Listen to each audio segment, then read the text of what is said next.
The morning of June 4th, 1944, 600 miles west of the French coast, the control room of U-505 falls silent. Oberleutnant Paul Meyer stands frozen at the hydrophone station, his headset pressed tight against his ears. What he hears defies everything the Kriegsmarine told him about Allied anti-submarine weapons. There is no explosion, no thunderous detonation that might signal a miss, just a scraping sound overhead, like someone dragging metal rods across the hull. Then, nothing. 3 seconds of absolute silence. The crew exchanges glances. Every man aboard knows what depth charges sound like. They roar. They shake the boat. They announce their presence whether they hit or miss. This is different. This is quiet.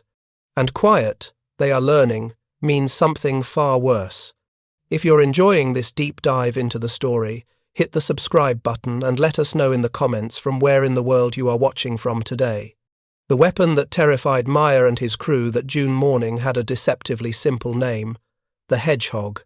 24 spigot mortars arranged in 4 cradles of 6 projectiles each, mounted on the foredeck of Allied escort vessels. To understand why this weapon struck such fear into German submariners, we need to step back to early 1943, when the balance of the Battle of the Atlantic hung by a thread. For 3 years, Germany's U-boats had been the apex predators of the North Atlantic. From September 1939 through March 1943, they sank over 14 million tons of Allied shipping. The statistics were staggering. In June 1942 alone, U-boats sank 637,000 tons of British merchant vessels. The convoy system, introduced to counter the threat, helped but did not solve the fundamental problem. U-boats could still approach submerged, fire their torpedoes, and slip away into the depths before escorts could respond effectively. The standard anti-submarine weapon throughout this period was the depth charge, a barrel-shaped explosive device weighing between 300 and 600 pounds, filled with either amatol or torpex, high explosive. The principle was straightforward enough. Escorts would detect a submarine using ASDIC, the British term for sonar, then race over the contact point and roll or launch depth charges set to detonate at a predetermined depth. The concussive force of the explosion, amplified by the density of seawater, was supposed to crush the submarine's pressure hull or at minimum cause enough damage to force it to surface. In practice, depth charges had severe limitations. First, they detonated at a set depth regardless of whether they were anywhere near the target. This meant the attacking vessel had to estimate not only where the submarine was, but also how deep it had gone. Get the depth setting wrong by even 50 feet, and the submarine might escape entirely unharmed. Second, and more critically, depth charges were dropped or fired from the stern and sides of the attacking ship. By the time the charges were released, the ship had already passed over the submarine's last known position. In those crucial seconds between losing sonar contact and reaching the drop point, a skilled U-boat commander could execute sharp turns, change depth, or cut engines to throw off pursuit. This gap in coverage became known as the blind period. During the final approach, ASDIC contact would be lost as the attacking vessel closed to within 200 yards of the target. The submarine effectively vanished from detection. U-boat commanders were trained extensively on how to exploit this window. Korvettenkapitän Werner Hartenstein, commander of U-156, described the tactic in his patrol log from August 1942. Sharp course changes to starboard at maximum angle. Reduce speed to 4 knots. The depth charges would explode where we had been, not where we were. The third limitation was psychological as much as tactical. Even when depth charges missed their target completely, they still exploded. The sound and shock travelled for miles underwater. To the crew of an escort vessel, that explosion felt like success. It felt like they had done damage, scared the enemy, perhaps even scored a kill. In reality, many U-boats survived hundreds of depth charge attacks. U-427, operating off the coast of Norway in April 1945, endured 678 depth charges dropped against it over a period of many hours. The boat survived and returned to base.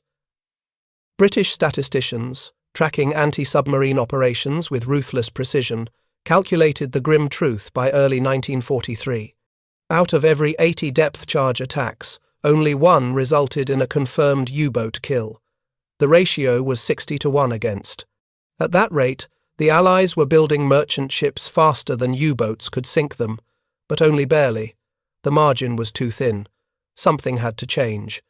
The weapon that would change everything began not as a naval device at all, but as an infantry mortar concept developed between the World Wars by Lieutenant Colonel Stuart Blacker of the Royal Artillery. The spigot mortar inverted the traditional mortar design. Instead of loading a bomb into a tube with the propellant at the base, Blacker's system placed the propellant charge on the projectile itself. The projectile would slide down onto a fixed rod, the spigot, and when fired, the explosive charge would push against the spigot rather than against a tube wall. This design allowed for much heavier projectiles without requiring massive reinforced tubes that would be too heavy for mobile infantry use. The Royal Navy's Department of Miscellaneous Weapons Development, an organisation with the delightfully British tendency to name itself with bureaucratic understatement while developing some of the war's most innovative killing devices, saw potential in adapting Blacker's spigot mortar for anti-submarine warfare. The core problem they needed to solve was a head-throwing capability. If a weapon could launch projectiles forward into the area where the submarine was still visible on ASDIC, it would eliminate the blind period entirely. Work began in 1941. The prototype launcher was installed aboard HMS Westcott for testing. The mathematics alone took months to resolve. Lieutenant Colonel Millis Jefferies, who led the development effort, spent entire train journeys sketching calculations on empty cigarette packets. The challenge was calculating the exact recoil force the launcher would generate, essential information for ensuring the weapon wouldn't tear itself off the deck or capsize smaller escort vessels. The projectile trajectory had to be precisely calibrated so that all 24 bombs would land in an elliptical pattern roughly 100 feet in diameter, giving maximum coverage of the target area. And the fusing mechanism had to be sensitive enough to detonate on contact with a submarine hull, but robust enough not to explode prematurely when hitting the water or being disturbed by waves. By early 1942, the system was ready for production. Each Hedgehog projectile measured 7.2 inches in diameter and 46.5 inches in length. The warhead contained 35 pounds of Torpex, an explosive compound more powerful than TNT. The total weight of each projectile was 65 pounds. When fired, the launcher ripple-fired the projectiles in pairs, highest trajectories first, so that despite leaving the launcher at slightly different times, all 24 would strike the water and sink at roughly the same moment. This salvo pattern was critical. It gave the submarine no advance warning, no sound of an approaching weapon. Just sudden, simultaneous impacts across a wide area. The sink rate of Hedgehog projectiles was 23 feet per second, significantly faster than the 8 to 9 feet per second sink rate of the Mark 6 and Mark 7 depth charges used through 1943. A Hedgehog projectile would reach 200 feet depth in under 10 seconds. It would reach a U-boat's maximum test depth of 750 feet in just over half a minute. The speed gave submarine crews almost no time to execute evasive maneuvers once the salvo entered the water. But the true innovation, the characteristic that would make the Hedgehog the most feared anti-submarine weapon of the war, was the contact fuse. Unlike depth charges, which detonated at a preset depth whether they were near the target or not, Hedgehog projectiles only exploded if they physically struck something solid. A submarine hull, a rock formation on the seafloor. Anything else, they would simply sink to the bottom and become inert. This seemingly simple design choice had profound consequences. First, it meant that sonar conditions remained undisturbed after a miss. If the attacking escort heard no explosions, they knew immediately that they had missed. They could maintain sonar contact and make another attack run without waiting for the water to settle. The submarine remained visible. The hunt could continue uninterrupted. Second, it meant that even a single hit was usually fatal. A 35-pound Torpex charge detonating directly against the pressure hull would punch a hole 3 to 4 inches in diameter through the steel. At 250 to 300 feet depth, water would enter through that hole at approximately 400 gallons per minute. The flooding was effectively unstoppable. As water poured in, atmospheric pressure inside the submarine would spike. Temperature would climb rapidly, reaching 200 to 300 degrees within minutes. The crew would die from searing lung damage before the boat descended deep enough for the pressure hull to collapse entirely. Production of the Hedgehog began in late 1942. By early 1943, over 100 Allied escort vessels had been retrofitted with the system. The weapon could be mounted on destroyer escorts, corvettes, frigates, any vessel with sufficient forward deck space. Installation typically required removing the forwardmost gun turret to make room for the launcher, a trade most captains were willing to make given the weapon's promise. But promise and performance proved to be two different things.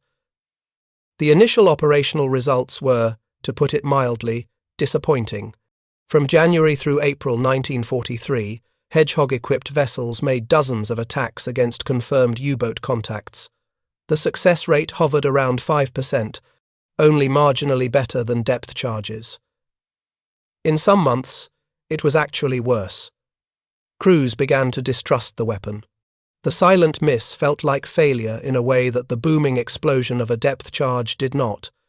At least with depth charges, you felt like you had done something.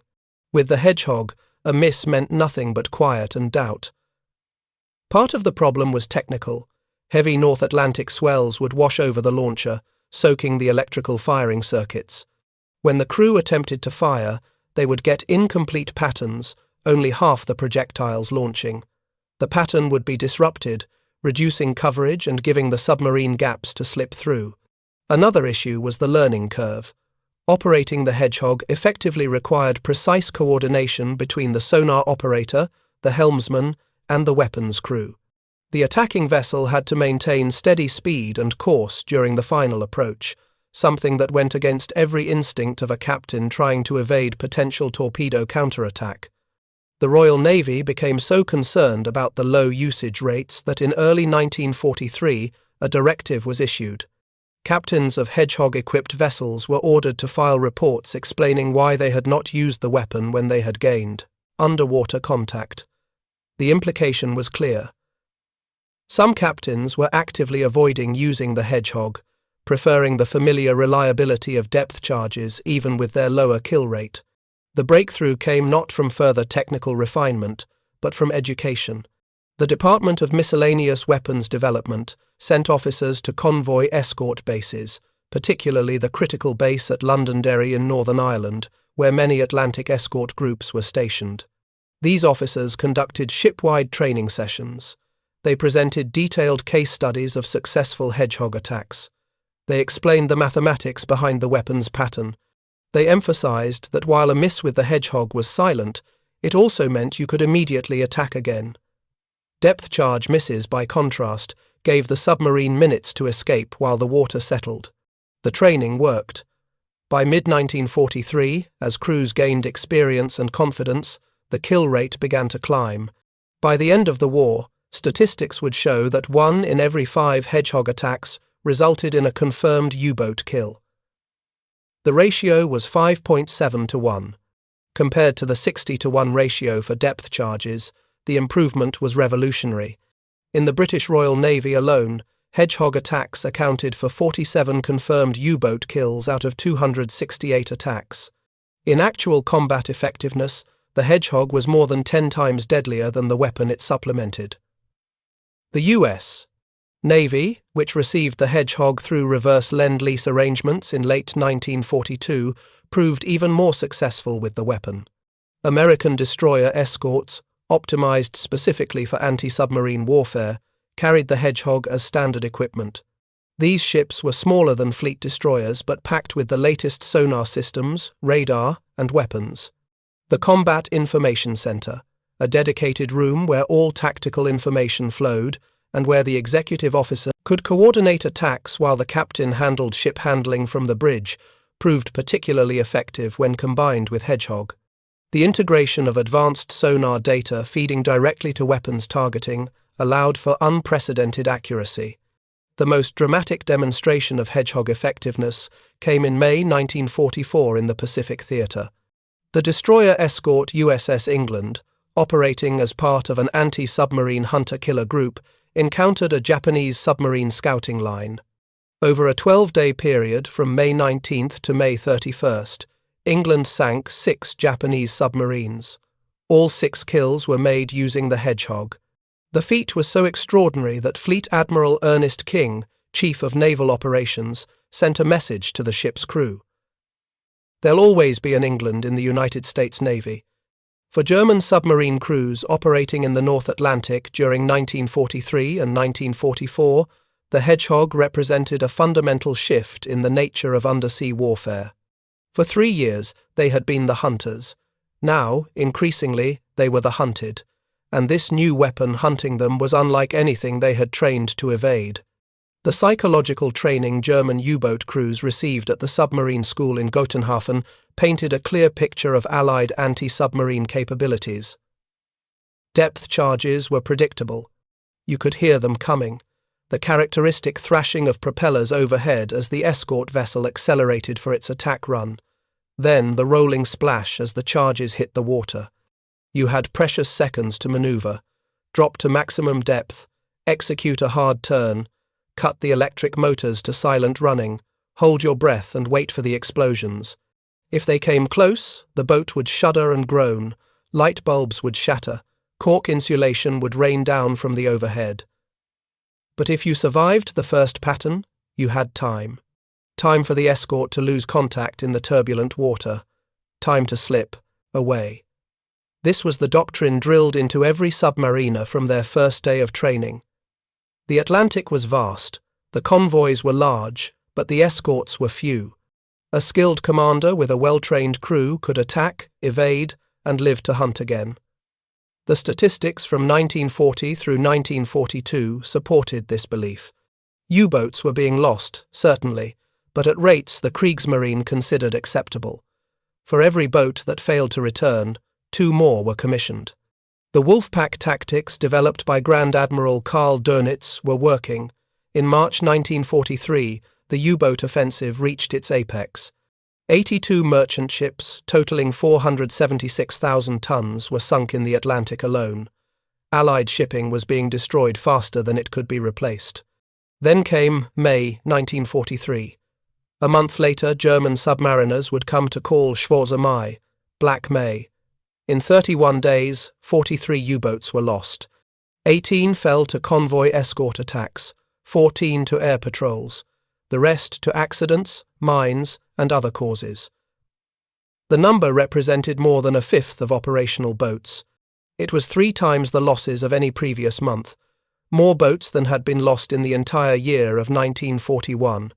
Among the dead was Kapitänleutnant Peter Dönitz, 21 years old, son of the Grand Admiral, lost aboard U-954 while attacking convoy SC-130. 5 U-boats attacked that convoy. All 5 were sunk. Not a single merchant ship was lost. On May 24, 1943, Admiral Dönitz made the decision that confirmed what many U-boat commanders had already realized. The Battle of the Atlantic was lost. He ordered most operational U-boats to withdraw from the North Atlantic convoy routes. In his war diary, he attributed the catastrophic losses to the superiority of enemy location instruments and the surprise from the air, which is possible because of that. The official explanation blamed improved Allied radar and long-range patrol aircraft. Both were indeed factors. But for the men who survived attacks during Black May, who felt their boats shudder under weapons that made no sound until they struck, a different truth was emerging. Oberleutnant Paul Meyer, control room watch officer aboard U-505, experienced his first Hedgehog attack in early June 1944. His account, preserved in post-war interviews, captures the psychological shock of encountering this weapon. We were running submerged at 160 meters when the hydrophone operator reported propeller noises. Multiple contacts, approaching fast. Battle stations were called. We prepared for a depth charge attack. What happened next was not what we expected. There was a scraping sound along the hull, like someone dragging chains across the deck. Then silence. We waited for the explosions. They did not come. The captain ordered silent running. We maintained depth and reduced speed to minimum. The propeller noises continued circling above us. Then we heard it. 3 sharp explosions in rapid succession. Not the deep boom of depth charges. These were sharper, closer. One of them was very close. The boat jumped sideways like someone had kicked it. We lost trim and started going down. The chief engineer fought to regain control. Another pattern landed. This time 2 explosions. One struck the afterdeck, right above the motor room. We felt the impact through the hull. The lights went out. Emergency lighting came on. Someone was screaming in the motor room.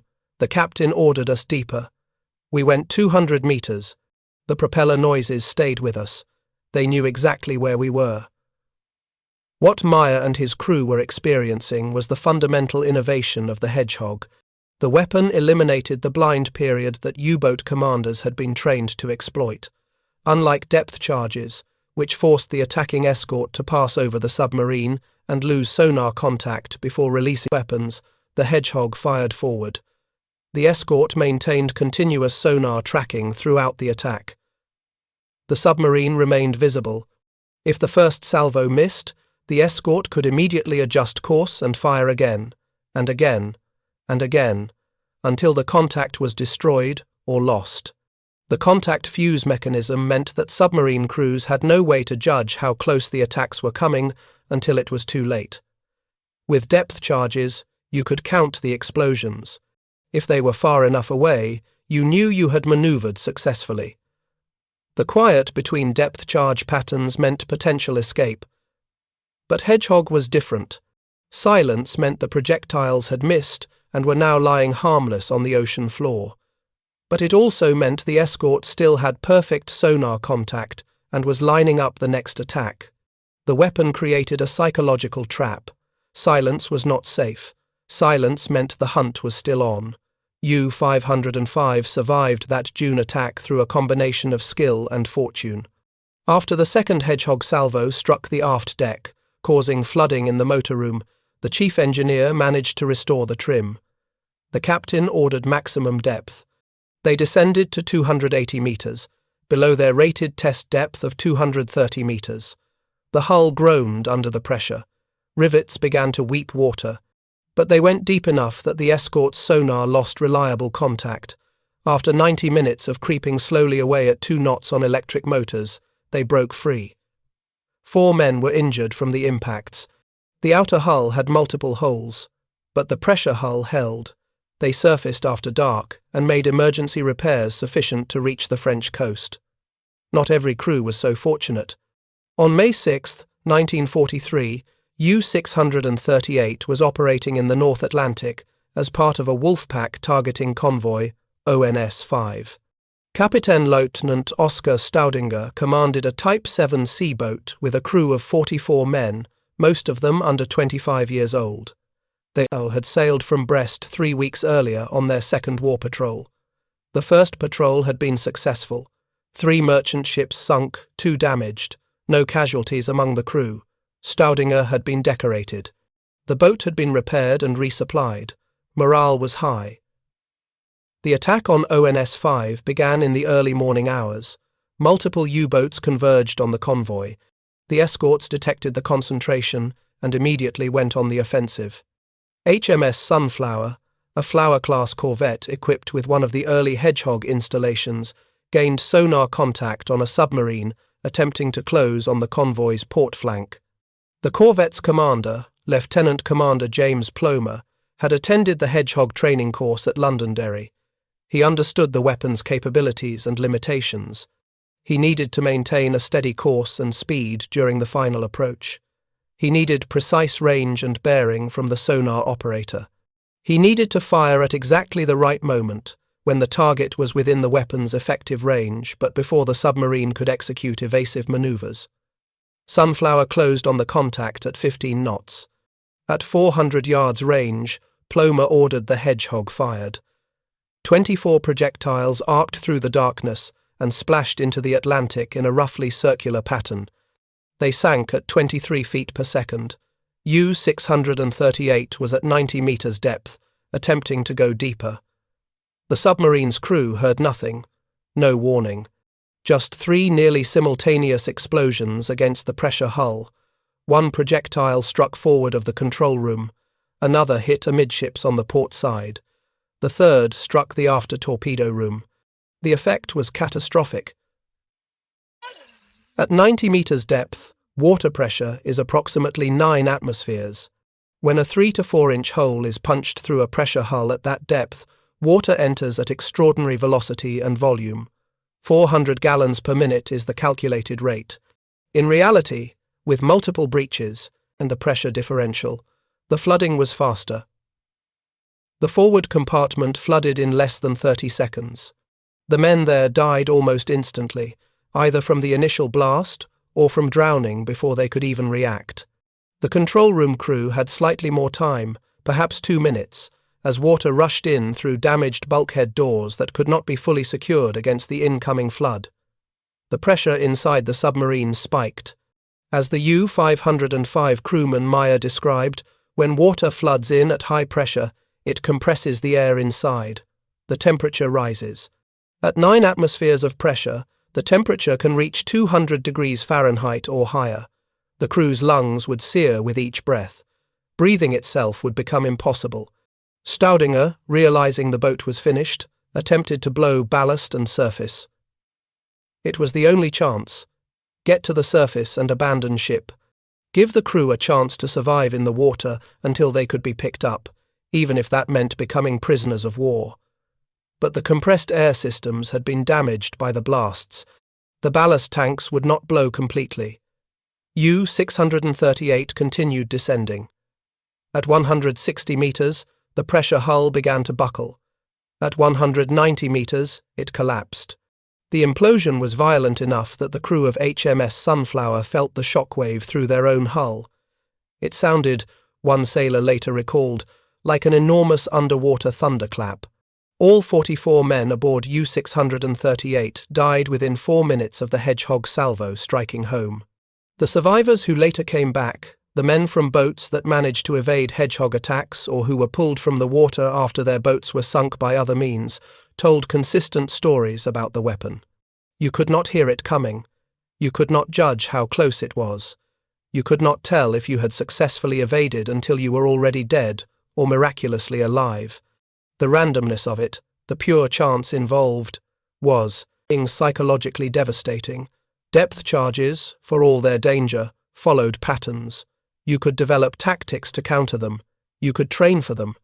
You could control, to some degree, your fate through skill and experience. Hedgehog removed that illusion of control. The only way to survive was to not be detected in the first place. Once an escort had sonar contact and was close to Hedgehog range, skill mattered far less than luck. If you find this story engaging, please take a moment to subscribe and enable notifications. It helps us continue producing in-depth content like this. The scale of U-boat losses in the final 2 years of the war tells the statistical story that individual accounts make humans. From January 1943 through May 1945, 785 U-boats were lost. Of those, at least 47 were confirmed killed by Hedgehog attacks in British service alone. American destroyer escorts accounted for additional kills. The exact number is difficult to calculate because many attacks involved multiple weapons systems. A Hedgehog attack might damage a submarine, forcing it to surface, where it would then be finished by gunfire or depth charges. But the influence of the Hedgehog extended beyond direct kill statistics. The weapon forced tactical changes throughout the U-boat fleet. German naval intelligence first became aware of the Hedgehog in late 1942 when crews reported attacks by a weapon that fit no known profile. By early 1943, captured Allied documents and interrogation of rescued British sailors confirmed the weapon's existence and basic operation. The Kriegsmarine's response was to accelerate development of acoustic homing torpedoes. The T-5 Zaunkönig, called Gnat by the Allies, entered service in September 1943. The torpedo could home in on propeller noise, allowing U-boats to attack escort vessels from longer ranges without needing to use the periscope. If escorts were reluctant to close to Hedgehog range, the theory went, the submarines would regain some of their tactical advantage. In practice, the acoustic torpedoes provided only limited relief. Allied escorts quickly adapted by deploying noise-making decoys called foxes, towed devices that created false acoustic targets. More fundamentally, the introduction of escort carriers and very long-range patrol aircraft by mid-1943 meant U-boats were increasingly vulnerable on the surface and during transit to and from patrol areas. The Battle of the Atlantic was not won by any single weapon or technology, but by the integration of multiple systems, improved radar, particularly centimetric radar that U-boat radar detectors could not detect, better sonar, more escorts. Escort carriers provided air cover in the mid-Atlantic gap where land-based aircraft could not reach. Breaking of German naval codes, allowing convoys to be routed away from known U-boat patrol lines. And yes, ahead-throwing weapons like the Hedgehog that fundamentally changed the tactical calculus of undersea warfare. But for the men serving in U-boats, the Hedgehog became a symbol of how completely the tide had turned. It represented the moment when they stopped being hunters and became prey. The casualty statistics reflect this transformation. Of the approximately 40,000 men who served in the U-boat service during World War II, nearly 30,000 died in action. A casualty rate of 75%, the highest of any branch of any nation's military in the entire war. By 1944, U-boat crewmen knew they were statistically unlikely to survive the war.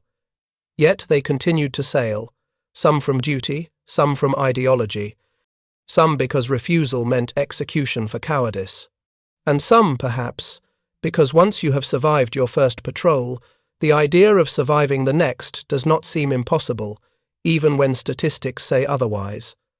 The last U-boat sunk by Hedgehog fire was U-881, destroyed on May 6, 1945, 2 days before Germany's surrender. The attack took place off the coast of Rhode Island, one of several U-boats that continued operating even after Hitler's death and the collapse of the Nazi regime. Destroyer escorts USS Atherton and USS Moberly gained sonar contact on the submerged submarine and pursued the contact for 7 hours, making multiple Hedgehog attacks. The final salvo struck U-881 at a depth of 100 feet. There were no survivors from the crew of 48. When the war in Europe officially ended on May 8, 156 U-boats surrendered to Allied forces. Another 222 were scuttled by their crews rather than be handed over. The boats that surrendered were taken to various ports and examined in detail.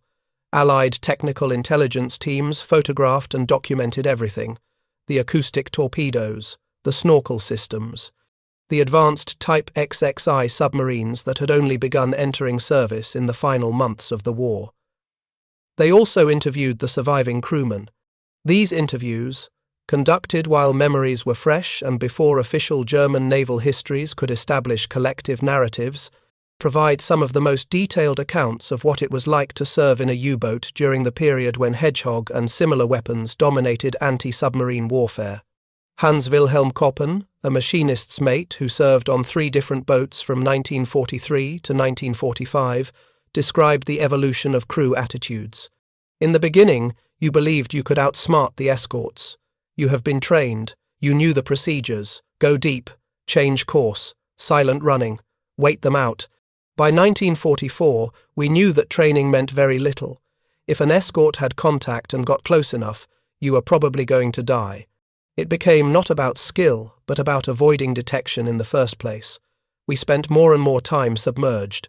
We used the snorkel to avoid surfacing. We avoided convoys when possible. We had become, hunted animals. This shift from hunter to hunted represents the true psychological cost of weapons like the Hedgehog.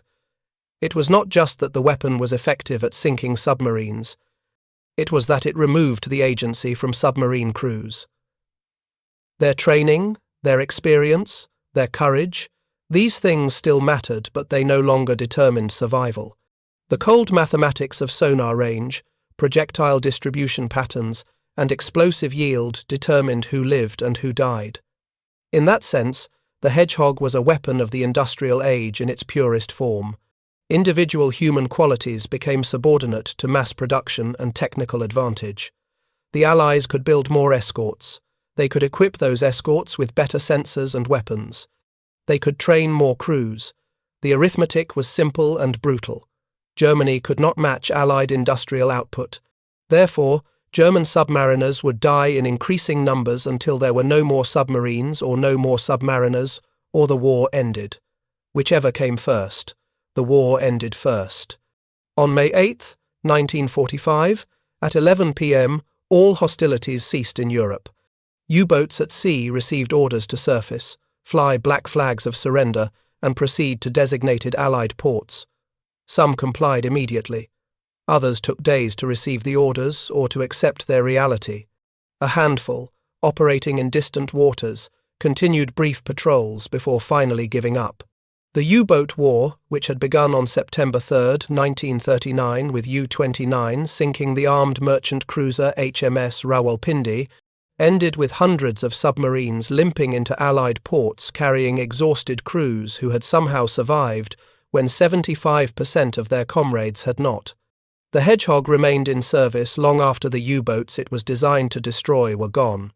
The US Navy continued using the system through the Cold War, not retiring it until the late 1980s. The Soviet Union developed their own version, the MBU-200, which evolved into the MBU-600. The principle of a head-throwing anti-submarine mortars influenced the design of rocket-launched anti-submarine weapons that remain in use today. But the original Hedgehog, that crude assembly of spigot mortars that looked like nothing so much as a bristling hedgehog when mounted on a ship's forecastle, that weapon is remembered primarily for what it did during 3 years of war in the Atlantic. It helped sink U-boats, not by dozens or hundreds in any single dramatic battle, but one at a time, in cold waters far from shore, in attacks that lasted minutes and left no survivors to tell what happened. The kills accumulated. The statistics shifted, and eventually, the hunters became the hunted. The story of the Hedgehog and the German submariners it destroyed is ultimately a story about technological competition in warfare. It is about how innovation in weapons development can shift strategic balance. But it is also a story about human beings caught in circumstances beyond their control, trying to survive in machines that could become their coffins in seconds. Oberleutnant Paul Meyer survived the war. U-505 was captured intact on June 4, 1944, the same day Meyer experienced his first Hedgehog attack. The boat was boarded by U.S. Navy personnel before it could be scuttled. Meyer and most of his crew became prisoners of war. After the war, Meyer returned to Germany and worked as a marine engineer. He rarely spoke about his service in U-boats. When he did, he described it as a matter of fact, without drama or embellishment. "We did our duty. Many died. I was fortunate. That was all. That fortune, or misfortune depending on perspective, that determined who died and who survived in the U-boat service of World War II was increasingly influenced by weapons like the Hedgehog. Not because the weapon was perfect, it was. Not. Not because it alone turned the tide of the Battle of the Atlantic. It did not. But because it represented a fundamental shift in the nature of anti-submarine warfare, removing the blind period that had allowed U-boats to survive for so long. In that narrow technical innovation lay the difference between life and death for thousands of men on both sides. The escorts who no longer had to pass over their targets before attacking, the submariners who no longer had those precious seconds to evade. The mathematics of war, expressed in spigot mortars and contact fuses and salvos of projectiles arcing through the air to splash into dark water above men who could not hear them coming until it was already too late. Thank you for watching. For more detailed historical breakdowns, check out the other videos on your screen now and don't forget to subscribe.